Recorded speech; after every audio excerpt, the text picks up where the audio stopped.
Welcome to the Savvy Dentist podcast with Dr. Jesse Green, the show where great dentistry meets great business.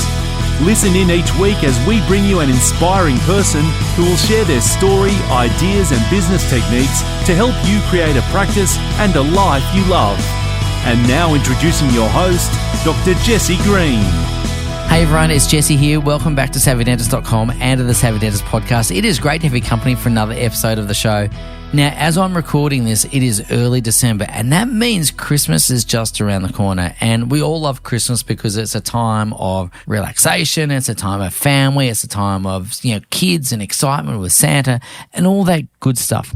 But we also know that at this time of year, typically practice owners start to fatigue.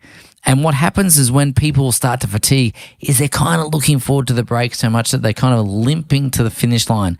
And when they're limping to the finish line, it means they're not closing down the things that need to be finished off. They're not finishing tasks, they're not finishing projects. And what that means is that they go into the Christmas holidays with these incomplete things that kind of sit in the back of their mind and they occupy brain space. And that means we don't get a rest mentally. And the other problem that happens is if we don't do the work now, we're going to come back to a practice in the new year that perhaps is a little bit messy, but at the very least is unproductive. And when all of that happens, it means that by limping to the finish line in December and being a bit slow to kind of get out of the blocks in January, we lose 2 months of the year, and that's about 16 or 17% of productivity, and that's a lot to give up. So what I'm going to encourage you to do is to dig deep for these last few weeks of December. Let's make every single day count. Let's make every little thing that we do really contribute to a good, strong finish and to a great start to the new year. Now, as I'm telling you this story, I'm reminded of a cross-country coach I had when I was a teenager at school. Now, I'm going to tell you, I enjoyed cross-country, but I was no superstar at it. But we had a coach at school who was really good at getting the best out of athletes. Now, he coached some of the best athletes going around, and he also coached other people like me that were decidedly mediocre.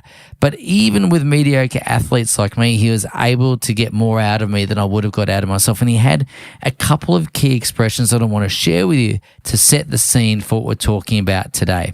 Now, as we were training for cross country, we used to run lap after lap of the 400-meter track. And if you've ever done that, you'll know that's actually pretty exhausting stuff. We'd run somewhere between 7 and 10 laps of the 400-meter track, but would run them at pace. And after a couple of those, you'd have a minute or two rest between each lap, and you'd go again, and you'd build stamina that way. Now, as you can appreciate, after a couple of laps, you'd start to fatigue. The lactic acid would build up. Your legs would feel like lead. You'd start breathing really heavily. You'd be sucking in the oxygen as much as you can, and you'd only get a short break before you had to go again. And as we'd do these laps, he'd always say to us as we're coming down that last 20, 30 meters of the 400 track, he'd always yell out, finish hard, finish hard. And it was our encouragement to get that last little bit of effort out of our legs that we could manage. And the other thing he'd say is, don't run to the finish line, run through the finish line. He'd always ask us to imagine the finish line was 10 meters beyond what it actually was. So we'd hit the finish line at pace.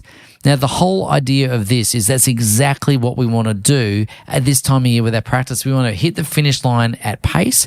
We want to run through the finish line so that we extract every last little bit of effort out of the year so we're as productive as we can all the way through to the finish line. And by doing that, we set up 2024 for a great start. We're off to a flyer before we begin so that we know that when we get back, we're going to be hitting the ground running. We're not trying to prime the pump or get cranked up. We know that when we hit the deck on Monday morning back in January, we're off and it's going to be great.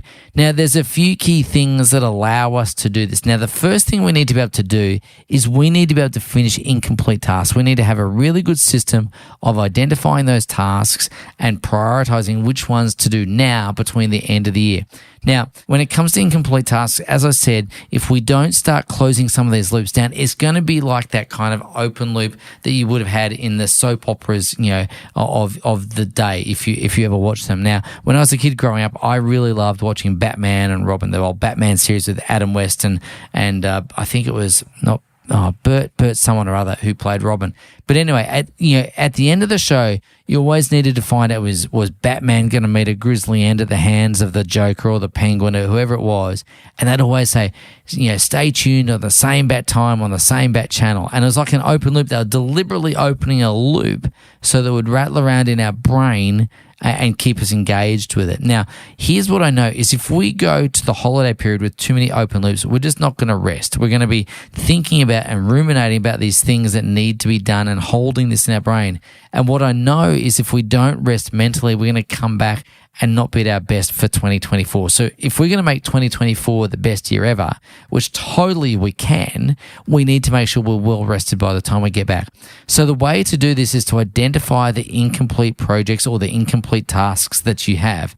And the first thing we're going to do is to make a list of them, okay? So we're just going to list out all the projects or all the tasks that we have that are ongoing. And then there's two ways of prioritizing or triaging this list. Okay, the first way of prioritizing is looking at those projects or tasks that are nearly complete.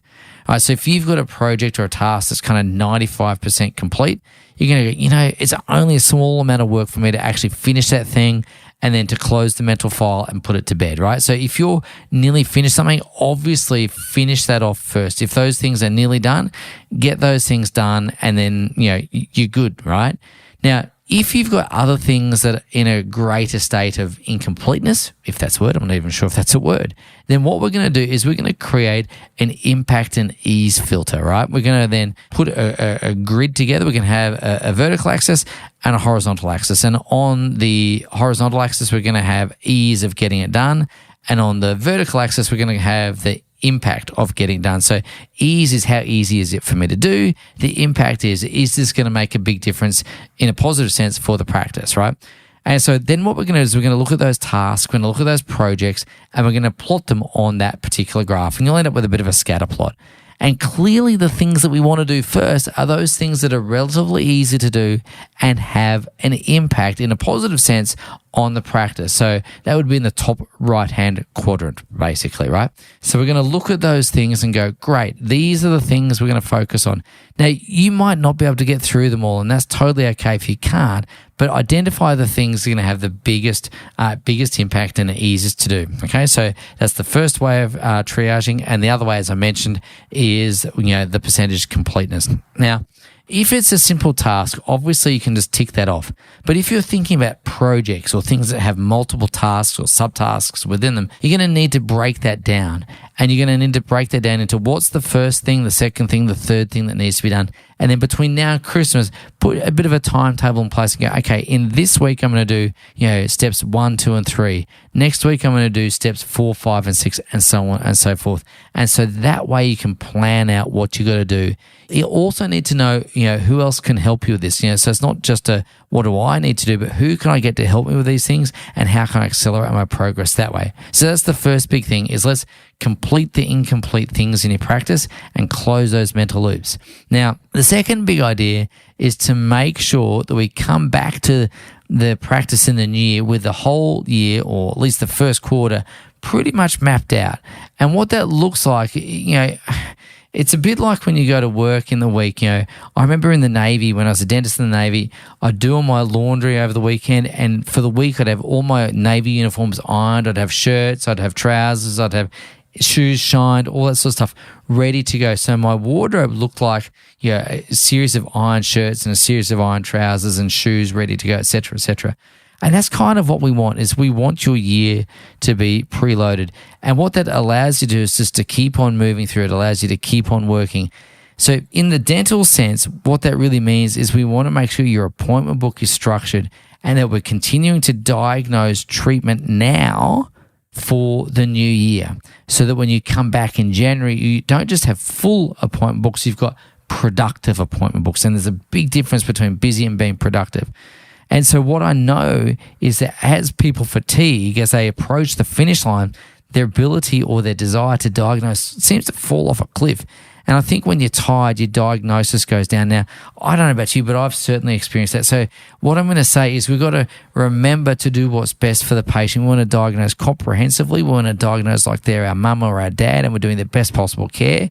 And we're going to keep recommending great dentistry for our patients because they deserve that from us. They don't deserve second-rate treatment just because we're tired, right? No one deserves that. We've got to make sure we're offering the best treatment, every single day that we're at work for every single patient that we see.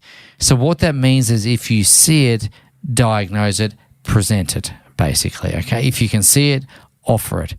And then that patient will choose whether or not to proceed. And obviously you'll have your case acceptance protocols in place around that, but keep on diagnosing. Now, what I'm going to say to you is that we know from when we work with our clients, we have a particular revenue generation model called the money machine, and it's really great because it allows you to reliably produce revenue day in, day out like clockwork. Like you can take that sucker to the bank. You know what you're going to make today, tomorrow, the next week, and we can turn the dials and increase at any time we need to, right? Now, one of the key drivers of that is how many units of production we are diagnosing every single day. That is a leading indicator. And so we've got to focus on the leading indicators, which is to keep diagnosing treatment. If you see it, offer it. Okay, that's basically it. And make sure you set up your appointment book so that you're busy and productive next year. Okay, that's the big key. Now, the third big thing I want to share with you today is the ability to look back and learn from the year. One of the things that we know is getting older usually involves the accumulation of wisdom. Not always, right? We've all seen that person who comes into our practice and they've had 20 years experience, but in the reality, when we go to hire them, we figure out that they've actually had 1 or 2 years experience, 20 times over, right? And what we want to do is we want each year to be a year of accumulated wisdom. So we're actually growing and developing. But to do that, we've got to be conscious of reflecting on the year that's been. And that means asking the right questions, because here's the thing. All progress begins by telling the truth. And the person that needs to hear that truth more than anyone is ourselves, right? That's the person we lie to most, right? The person we're going to fib to is ourselves. And sometimes we can be overly harsh on ourselves, and sometimes we can be overly easy on ourselves, but we still kid ourselves one way or the other. So we need to be able to ask questions. We need to be able to ask ourselves, what did we do consistently well in the last 12 months, and why was that a win? Why did that matter? And how can we continue to do those things? We can also ask ourselves, what were we inconsistently good at in the last 12 months?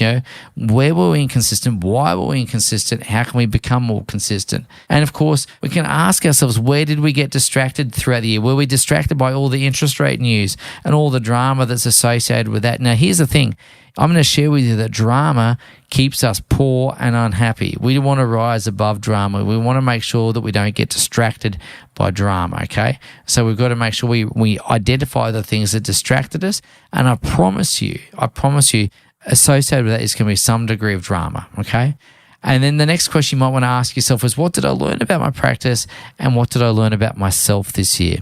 Where can I step up as a leader? Who can I help become the best version of themselves on the team? Who do I need to help me achieve my goals and direction for 2024?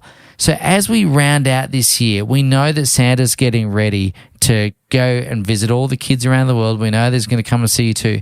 But our job is not done yet. Our job is to finish the year strong, okay? We don't want to kind of leave the job half done. So if I was your personal trainer and you're doing 10 push-ups for me, I'd be saying, right, now's the time to do that 11th and that 12th push-up. These are the ones that build muscle. These are the ones that separate the men from the boys, okay? These are the ones that are going to build muscle. These are the ones that are going to sort the wheat from the chaff and allow you to grow into 2024 and beyond. So my hope, my prayer, my plea is that as you finish this year, you really run through the finish line, hit the finish line at speed, set up 2024 for success, and let's get to work and make sure you really nail these last few weeks of the year. I'll leave you with that thought. Let's get cracking and let's do these push-ups together. Thank you for listening to the Savvy Dentist podcast. For more episodes, go to drjessiegreen.com/savvydentist. And to discover how to build a high-performance dental practice, visit drjessiegreen.com and download the free report.